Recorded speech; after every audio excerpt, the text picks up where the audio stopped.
علیکم، آپ دیکھ رہے ہیں کے نیوز ایچ ڈی. میں ہوں حارث علی شاہ گیلانی. چلتے ہیں آج کی اہم خبروں کی طرف. رخ کریں گے مخدوم پور کا، جہاں سے رپورٹ کر رہے ہیں ہمارے نمائندے انور ندیم انصاری. وزیر اعظم کا مفت آٹا programme government higher secondary school کے گراؤنڈ میں مفت آٹا پروگرام بہت احسن طریقے سے جاری و ساری رہا. دوران آٹا تقسیم اسسٹنٹ کمشنر عبدالحنان خان کا اچانک دورہ.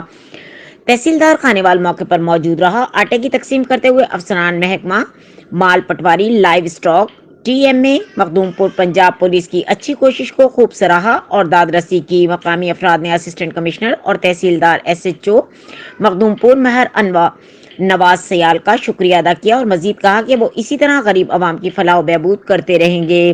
حکومت پنجاب کی جانب سے تاریخی رمضان پیکج کے تحت شہریوں کو مفت آٹے کی فراہمی بلا تعطل جاری. انتظامیہ کی طرف سے پوائنٹس پر بہترین انتظامات، رش پر کنٹرول، مردوں، خواتین و معذور افراد کی علیحدہ علیحدہ لائن لگوا کر منظم اور باعزت طریقے سے فوری آٹے کی فراہمی. مزید خبروں اور اپڈیٹس کے لیے ہمارے ساتھ رہیے گا. تب تک کے لیے اپنا خیال رکھیے گا. اللہ حافظ.